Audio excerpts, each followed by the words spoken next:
Robinson Crusoe by Daniel Defoe. Chapter 8. Surveys his position. I mentioned before that I had a great mind to see all the island, and that I had travelled up the brook, and so on to where I built my bower, and where I had an opening quite to the sea on the other side of the island. I now resolved to travel quite across to the seashore on that side. So, taking my gun, a hatchet, and my dog, and a larger quantity of powder and shot than usual, with 2 biscuit cakes and a great bunch of raisins in my pouch for my store, I began my journey. When I had passed the vale where my bower stood, as above, I came within view of the sea to the west, and it being a very clear day, I fairly descried land. Whether an island or a continent I could not tell, but it lay very high, extending from the west to the west-southwest, at a very great distance. By my guess, it could not be less than 15 or 20 leagues off. I could not tell what part of the world this might be, otherwise than that I knew it must be part of America, and, as I concluded by all my observations, must be near the Spanish dominions, and perhaps was all inhabited by savages, where, if I had landed, I had been in a worse condition than I was now. Therefore I acquiesced in the dispositions of Providence, which I began now to own and to believe ordered everything for the best. Therefore I quieted my mind with this, and left off afflicting myself with fruitless wishes of being there. Besides, after some thought upon this affair, I considered that if this land was the Spanish coast, I should certainly one time or other see some vessel pass or repass one way or other. But if not, then it was the savage coast between the Spanish country and Brazil's, where are found the worst of savages, for they are cannibals or men-eaters, and fail not to murder and devour all the human bodies that fall into their hands. With these considerations, I walked very leisurely forward. I found that side of the island where I now was much pleasanter than mine. The open savanna or fields were sweet, adorned with flowers and grass, and full of very fine woods. I saw abundance of parrots, and fain I would have caught one, if possible, to have kept it to be tame, and taught it to speak to me. I did, after some painstaking, catch a young parrot, for I knocked it down with a stick, and having recovered it, I brought it home. But it was some years before I could make him speak. However, at last I taught him to call me by name very familiarly. But the accident that followed, though it be a trifle, will be very diverting in its place. I was exceedingly diverted with this journey. I found in the low grounds hares, as I thought them to be, and foxes, but they differed greatly from all the other kinds that I had met, nor could I satisfy myself to eat them, though I killed several. But I had no need to be venturous, for I had no want of food, and of that which was very good too, especially these 3 sorts, that is, goats, pigeons, and turtle or tortoise, which, added to my grapes, Leadenhall Market could not have furnished a table better than I, in proportion to the company. And though my case was deplorable enough, yet I had great cause for thankfulness that I was not driven to any extremities for food, but had rather plenty, even to dainties. I never travelled in this journey above 2 miles outright in a day or thereabouts, but I took so many turns and returns to see what discoveries I could make, that I came weary enough to the place where I resolved to sit down all night, and then I either reposed myself in a tree, or surrounded myself with a row of stakes, set upright in the ground, and either from one tree to another, or so as no wild creature could come at me without waking me. As soon as I came to the seashore, I was surprised to see that I had taken up my lot on the worst side of the island, for here indeed the shore was covered with innumerable turtles, whereas on the other side I had found but three in a year and a half. Here were also an infinite number of fowls of many kinds, some of which I had seen, and some which I had not seen before, and many of them very good meat, but such as I knew not the names of, except those called penguins. I could have shot as many as I pleased, but was very sparing of my powder and shot, and therefore had more mind to kill a she-goat, if I could, which I could better feed on. And though there were many goats here, more than on my side of the island, yet it was with much more difficulty that I could come near them, the country being flat and even, and they saw me much sooner than when I was on the hills. I confess this side of the country was much pleasanter than mine, but yet I had not the least inclination to remove, for as I was fixed in my habitation it became natural to me, and I seemed all the while I was here to be as it were upon a journey, and from home. However, I travelled along the shore of the sea towards the east, I suppose about 12 miles, and then, setting up a great pole upon the shore for a mark, I concluded I would go home again, and that the next journey I took should be on the other side of the island, east from my dwelling, and so round till I came to my post again. I took another way to come back than that I went, thinking I could easily keep all the island so much in my view that I could not miss finding my first dwelling by viewing the country. But I found myself to be mistaken, for being come about 2 or 3 miles, I found myself descended into a very large valley, but so surrounded with hills, and those hills covered with wood, that I could not see which was my way by any direction but that of the sun,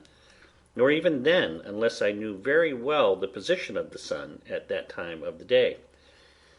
It happened to my further misfortune that the weather proved hazy for 3 or 4 days while I was in the valley,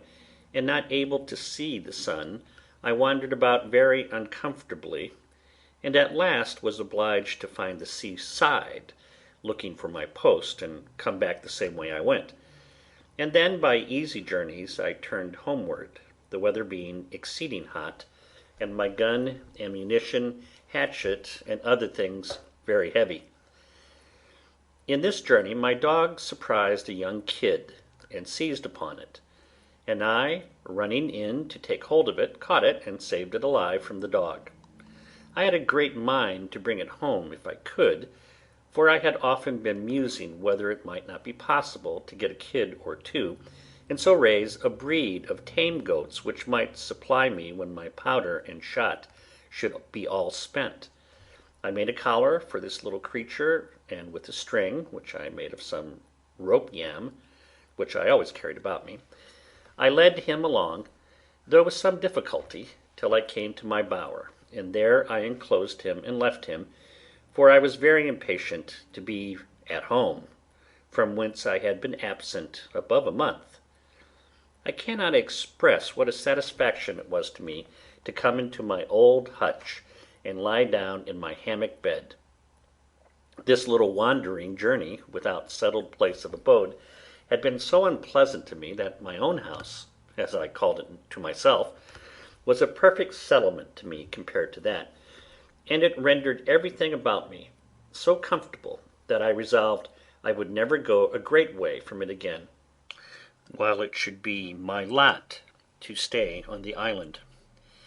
I reposed myself here a week, to rest and regale myself after my long journey,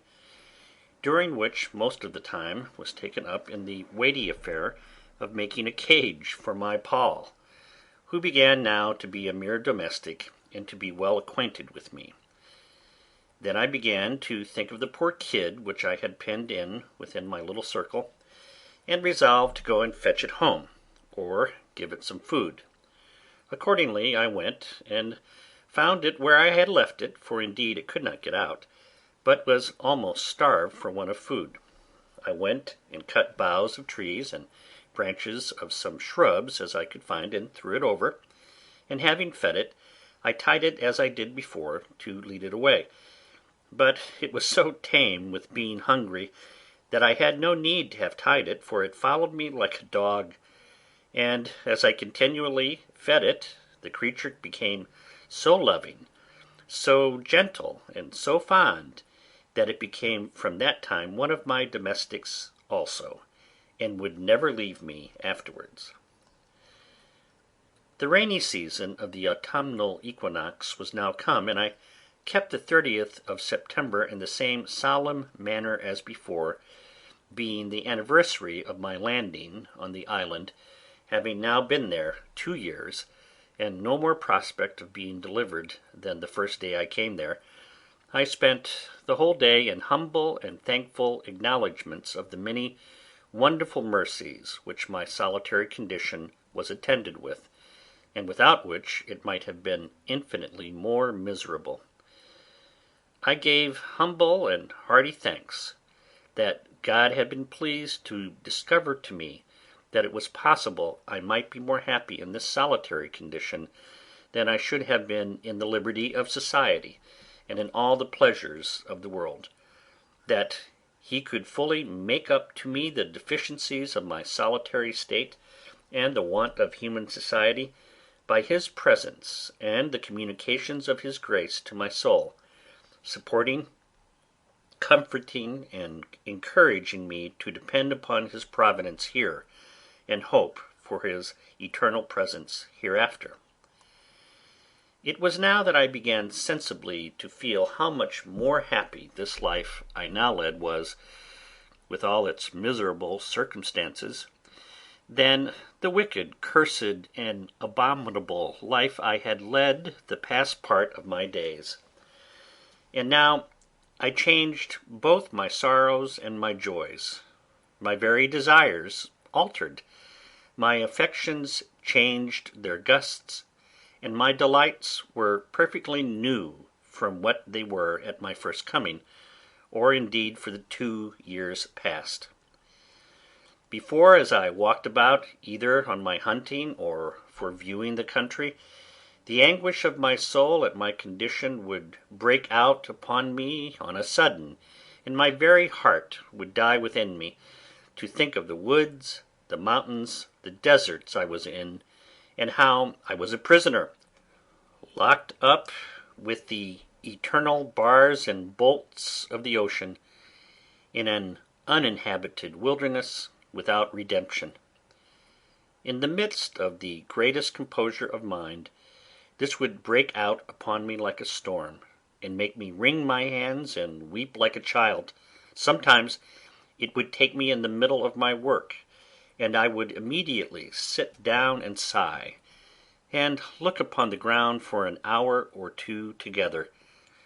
And this was still worse to me, for if I could burst out into tears or vent myself by words, it would go off, and the grief, having exhausted itself, would abate. But now I began to exercise myself with new thoughts. I daily read the Word of God, and applied all the comforts of it to my present state. One morning, being very sad, I opened the Bible upon these words: "I will never, never leave thee, nor forsake thee." Immediately it occurred that these words were to me. Why else should they be directed in such a manner just at the moment when I was mourning over my condition, as one forsaken of God and man? "Well then," said I, If God does not forsake me, of what ill consequence can it be, or what matters it, though the world should all forsake me, seeing, on the other hand, if I had all the world, and should lose the favour and blessing of God, there would be no comparison in the loss.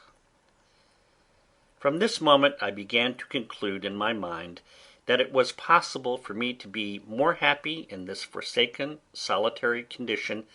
than it was probable I should ever have been in any other particular state in the world. And with this thought I was going to give thanks to God for bringing me to this place. I know not what it was, but something shocked my mind at that thought, and I durst not speak the words. "How canst thou become such a hypocrite," said I, even audibly, "to pretend to be thankful for a condition which, however thou mayst endeavour to be contented with,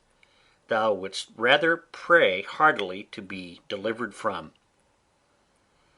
So I stopped there. But though I could not say I thanked God for being there, yet I sincerely gave thanks to God for opening my eyes, by whatever afflicting providences, to see the former condition of my life, and to mourn for my wickedness and repent. I never opened the Bible or shut it, but my very soul within me blessed God for directing my friend in England, without any order of mine, to pack it up among my goods, and for assisting me afterwards to save it out of the wreck of the ship. Thus, and in this disposition of mind, I began my 3rd year, and though I have not given the reader the trouble of so particular an account of my works this year as the first, yet in general it may be observed that I was very seldom idle, but having regularly divided my time according to the several daily employments that were before me, such as, first, my duty to God, and the reading the Scriptures, which I constantly set apart some time for thrice every day; secondly, the going abroad with my gun for food, which generally took me up 3 hours in every morning, when it did not rain; thirdly, the ordering, cutting, preserving, and cooking what I had killed or caught for my supply. These took up great part of the day. Also, it is to be considered that in the middle of the day, when the sun was in the zenith, the violence of the heat was too great to stir out, so that about 4 hours in the evening was all the time I could be supposed to work in, with this exception, that sometimes I changed my hours of hunting and working, and went to work in the morning, and abroad with my gun in the afternoon. To this short time allowed for labour, I desire may be added the exceeding laboriousness of my work, the many hours which, for want of tools, want of help, and want of skill, everything I did took up out of my time. For example, I was full 42 days in making a board for a long shelf, which I wanted in my cave, whereas 2 sawyers, with their tools and a saw pit, would have cut 6 of them out of the same tree in half a day. My case was this: it was to be a large tree, which was to be cut down, because my board was to be a broad one. This tree I was 3 days in cutting down, and 2 more cutting off the boughs, and reducing it to a log or piece of timber. With inexpressible hacking and hewing I reduced both the sides of it into chips, till it began to be light enough to move. Then I turned it, and made one side of it smooth and flat as a board from end to end. Then, turning that side downward, cut the other side till I brought the plank to be about 3 inches thick, and smooth on both sides. Any one may judge the labour of my hands in such a piece of work, but labour and patience carried me through that, and many other things. I can only observe this in particular to show the reason why so much of my time went away with so little work. That is, that what might be a little to be done with help and tools was a vast labour and required a prodigious time to do alone, and by hand. But notwithstanding this, with patience and labour, I got through everything that my circumstances made necessary to me to do, as will appear by what follows.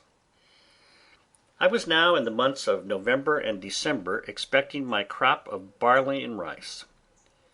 The ground I had manured and dug up for them was not great, for, as I observed, my seed was of each not above the quantity of half a peck,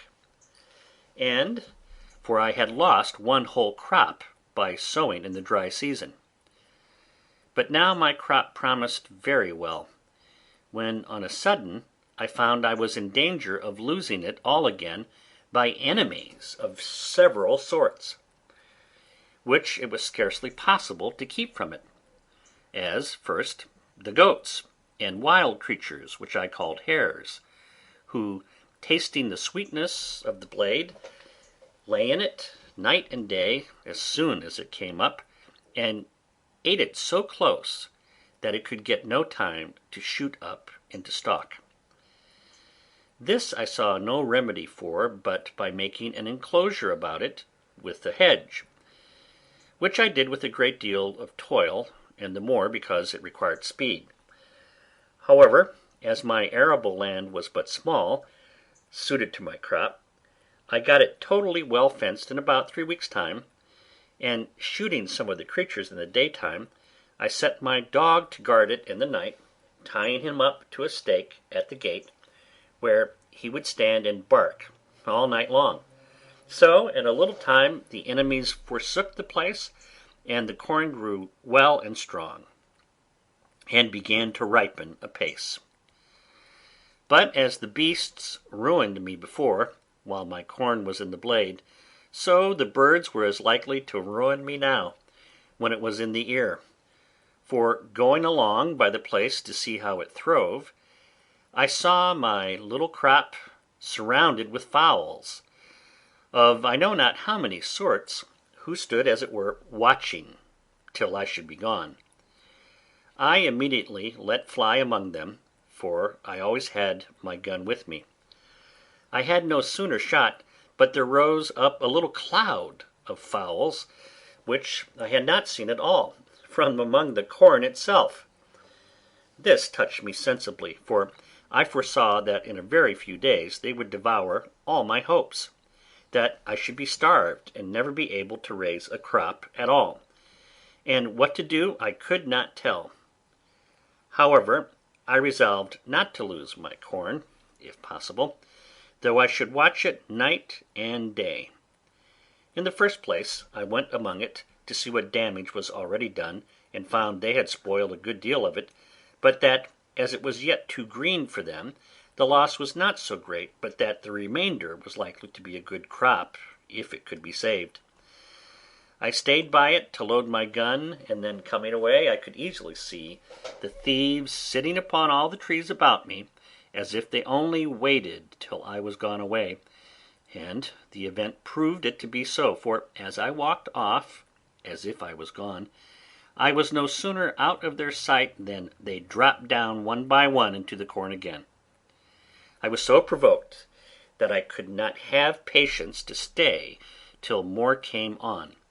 knowing that every grain that they ate now was, as it might be said easily, a peck loaf to me in the consequences. But coming up to the hedge, I fired again, and killed 3 of them. This was what I wished for. So I took them up, and served them as we serve notorious thieves in England, hanged them in chains, for a terror of them. It is impossible to imagine that this should have had such an effect as it did, for the fowls would not only not come at the corn, but, in short, they forsook all that part of the island, and I could never see a bird near the place as long as my scarecrows hung there. This I was very glad of, as you may be sure, and about the latter end of December, which was our second harvest of the year, I reaped my corn. I was sadly put for a scythe or sickle to cut it down,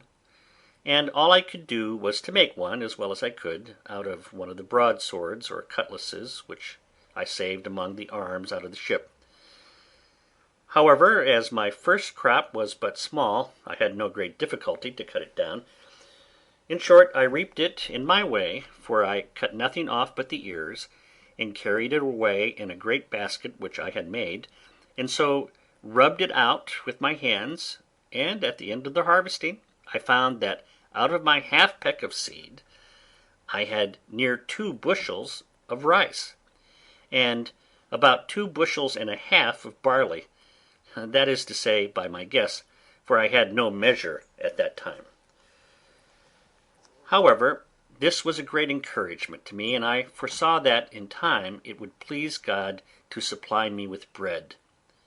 And yet here I was perplexed again, for I neither knew how to grind or to make meal of my corn, or indeed how to clean it and part it, nor, if made into meal, how to make bread of it. And if how to make it, yet I knew not how to bake it. These things, being added to my desire of having a good quantity of store, and to secure a constant supply, I resolved not to taste any of this crop, but to preserve it all for seed against the next season. In the meantime, to employ all my study and hours of working to accomplish this great work of providing myself with corn and bread. It might be truly said that now I worked for my bread. I believe few people have thought much upon the strange multitude of little things necessary in the providing, producing, curing, dressing, making, and finishing this one article of bread. I, that was reduced to a mere state of nature, found this to my daily discouragement, and was made more sensible of it every hour, even after I had got the first handful of seed corn, which, as I have said, came up unexpectedly, and indeed to a surprise. First, I had no plough to turn up the earth, no spade or shovel to dig it. Well, this I conquered by making a wooden spade, as I observed before, but this did my work but in a wooden manner, and though it cost me a great many days to make it, yet for want of iron it not only wore out soon, but made my work the harder, and made it be performed much worse. However, this I bore with, and was content to work with it out with patience, and bear with the badness of the performance. When the corn was sown, I had no harrow, but was forced to go over it myself, and drag a great heavy bough of a tree over it, to scratch it, as it may be called, rather than rake or harrow it. When it was growing and grown, I have observed already how many things I wanted to fence it, secure it, mow or reap it, cure and carry it home, thrash, part it from the chaff, and save it. Then I wanted a mill to grind it, sieves to dress it, yeast and salt to make it into bread, and an oven to bake it in. But all these things I did without, as shall be observed, and yet the corn was an inestimable comfort and advantage to me too. All this, as I said, made everything laborious and tedious to me, but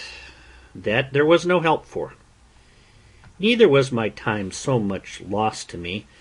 because, as I divided it, a certain part of it was every day appointed to these works. And as I had resolved to use none of the corn for bread till I had a greater quantity by me, I had the next 6 months to apply myself wholly by labor and invention, to furnish myself with utensils proper for the performing all the operations necessary for making the corn, when I had it, fit for my use. End of chapter 8.